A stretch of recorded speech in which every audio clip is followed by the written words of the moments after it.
By the end of this video, you will know why Trey Benson of the Arizona Cardinals is a potential league winner this season and will absolutely be a league winner in the future.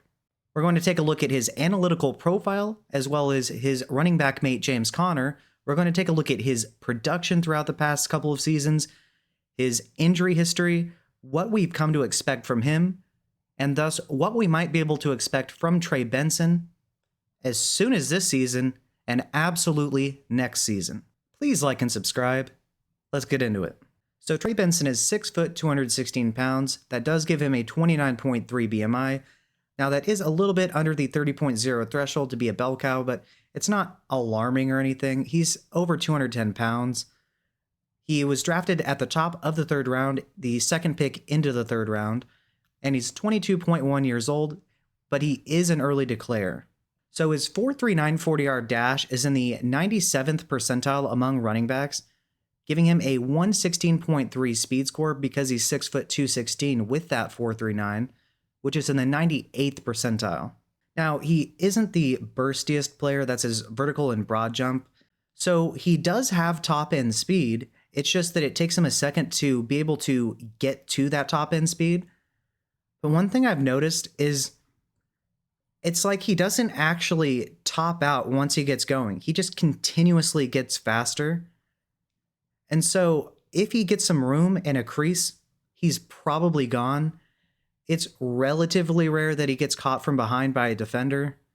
And he possesses a nasty stiff arm. So if he has a good angle on the defender, it's probably going to be a touchdown.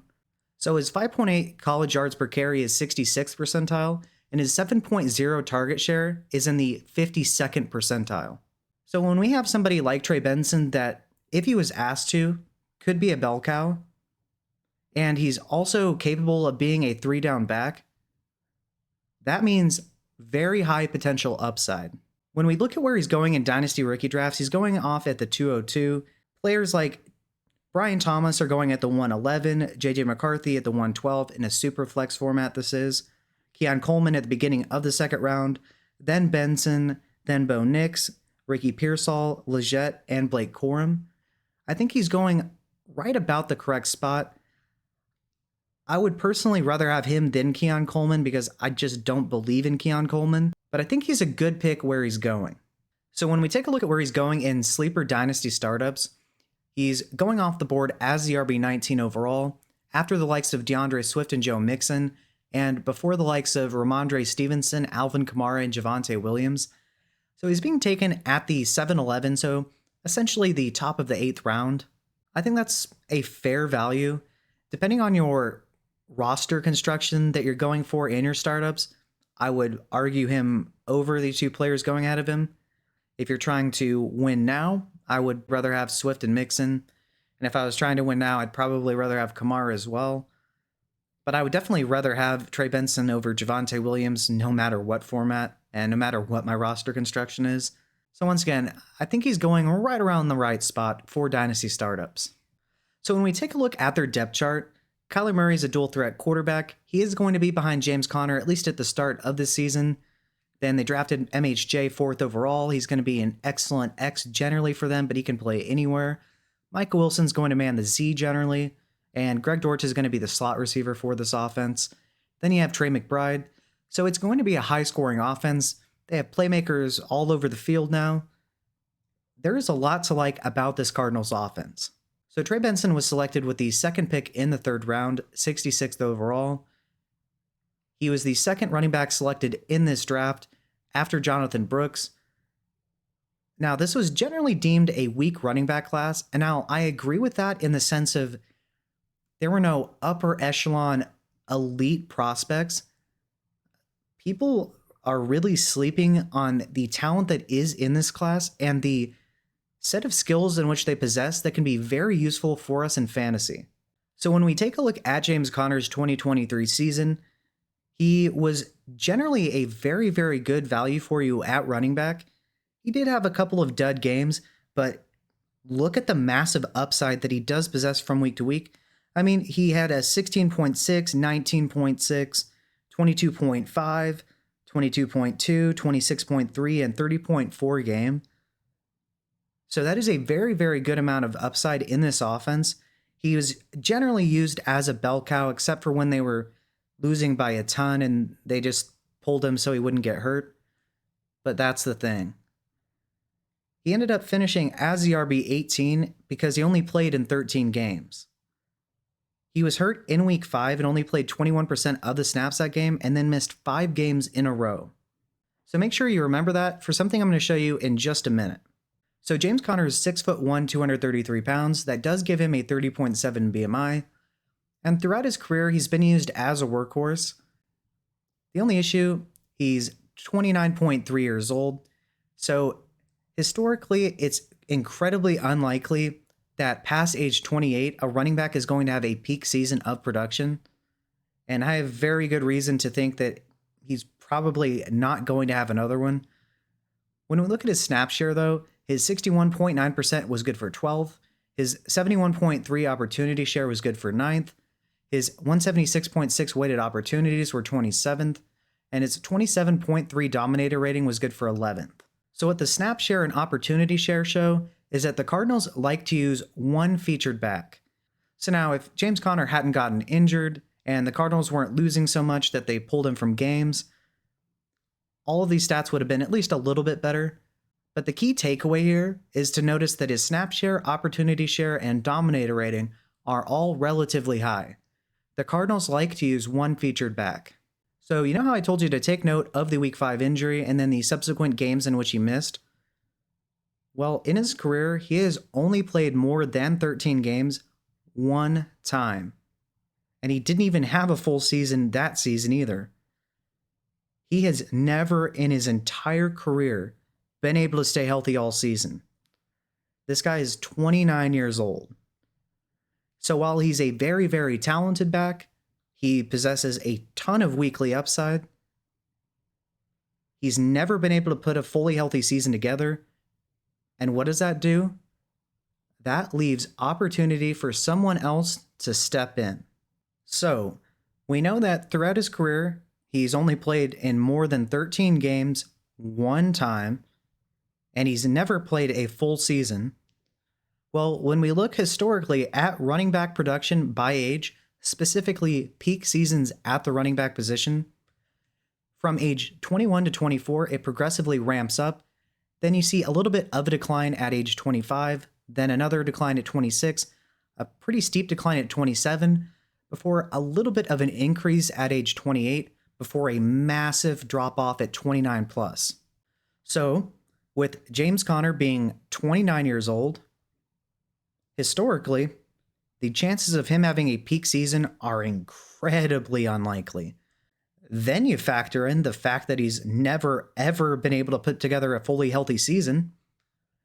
And that leads me to believe that the chances of him doing that now are incredibly slim. So while he's a very talented running back, the odds are just not in his favor. So as a freshman, Trey Benson did suffer a devastating knee injury. He only played in 3 games and had 6 attempts for 22 yards and a touchdown. But then he came back the next season and put up 154 attempts for 990 yards and 9 touchdowns, including 13 receptions for 144 yards with a 4.1% target share. So considering the fact that he was coming off a devastating knee injury, and by the way, he transferred from Oregon to Florida State, that's really, really impressive. You would think after a devastating knee injury, it might take him some time to rebound. Well, not really, because during the 2022 season, his 4.76 yards after contact per attempt were good for 8th, and his 77 missed tackles forced was good for 6th among running backs. He came back and was amazing. And not only that, he also had a 91.3 rushing grade in 2022, with a 0.51 missed tackles forced per attempt, which is the highest PFF has recorded in the past 10 seasons. That is how elusive he is. He's very, very fast. He builds up to his top end speed. He can get really skinny. People say that he doesn't have good vision, It's not that, it's that he likes to create things when it's just not possible sometimes. He actually has very good vision, especially in the open field. He takes wonderful angles to make it incredibly challenging for defenders to get to him. And he makes it also so that if they do try to get to him, he'll be able to hit him with a stiff arm. He almost never gets caught from behind. It does happen from time to time, but if he has a straight line in the open field, you'll notice he doesn't reach a top end speed. He just gets progressively faster until he scores. So when we look at Trey Benson's relative athletic score, or his RAS score, his 9.78 score ranks 40th among 1,745 running backs in Fantasy Life's database. Think about how athletic you have to be ranked 40th among 1,745 running backs. And now, athleticism, as it says, isn't everything, but you will notice, besides Kyron Williams, essentially every elite running back is an elite athlete. It is very, very unlikely that if you aren't an elite athlete, that you are going to be an elite running back. Now, his 2023 season was actually a little bit better in terms of counting stats. Now, some of these metrics did dip just a little bit. He didn't set a 10-year record for missed tackles forced per attempt. Sorry, he didn't do it again. So he had 156 carries for 905 yards, but he did bump up his touchdowns from 9 to 15. And then he also bumped up his receptions from 13 to 20 and his receiving yards from 144 to 227, including getting his target share up from 4.1% to 6.5%. So this guy is a very good running back analytically, and he's finding himself in an amazing offense to be a part of, behind a running back that's never been able to put together a fully healthy season. As soon as Trey Benson gets the chance, he is going to establish himself as the RB1. One other thing to mention, James Conner is on the last year of his deal. He's 29 years old. They are not going to re-sign him. There's a reason they drafted Trey Benson. You don't draft a running back in the third round, the top of the third round, if you're not going to use them. After this season, James Conner is out of here, and he's probably getting his job taken from him at some point during this season. So a couple of notes while you watch some of his highlights. Overall, Trey Benson is a solid receiver with good hands. He possesses the ability to square up immediately to start getting yards after the catch. He also excels at breaking tackles after the catch. He has very good vision in the open field. He knows where the defenders are and knows how to change his angle to the end zone in order to make sure he isn't cut off by the defender.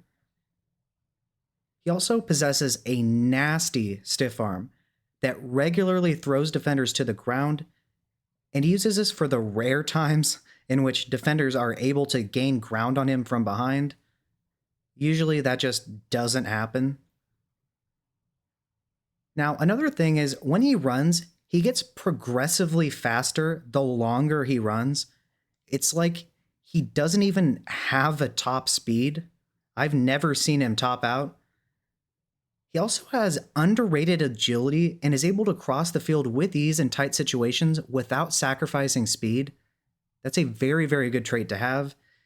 He also has an underrated stutter step that he uses to create angles for him to exploit. One other thing to like, he's very, very good around the goal line, although as you can see from basically all of these highlights, he specializes in 50-plus yard touchdowns. So overall, he reminds me of a Breece Hall light. So in terms of his skills, he doesn't have as good of a juke move or a spin move as Breece Hall, but he does have a better stiff arm. The ways in which he reminds me of Hall is that once he gets in the open field, just like with Hall, he progressively gains speed, and he has this innate ability to know where all the defenders are on the field, and he knows when to change his angle to the end zone to avoid getting caught. Now, as far as their metrics are concerned, he and Hall have almost perfectly matching 40-yard dash times and speed scores. Breece Hall ran a 4.39 40-yard dash, which is in the 97th percentile, and has a 116.9 speed score, while Benson also ran a 4.39 40-yard dash, which is 97th percentile, and has a 116.3 speed score, which is in the 98th percentile. So almost completely matching.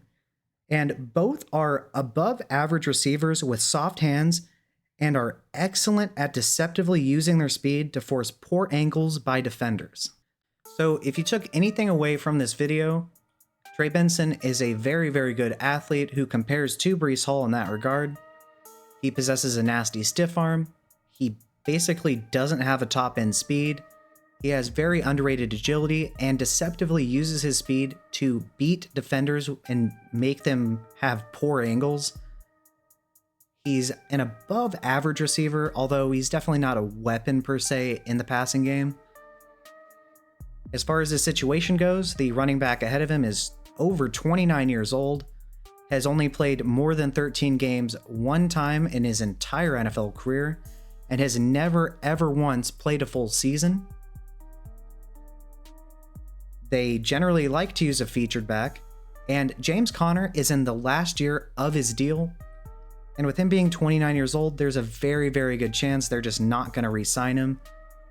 And once again, you don't spend third-round draft capital, especially early third-round draft capital, on a running back that you don't intend to give a very, very solid amount of work. But what do you think? Are you sold on Trey Benson? Do you not like him? Let me know in the comments section and let me know why. Please remember to like and subscribe. Thank you and have a good day.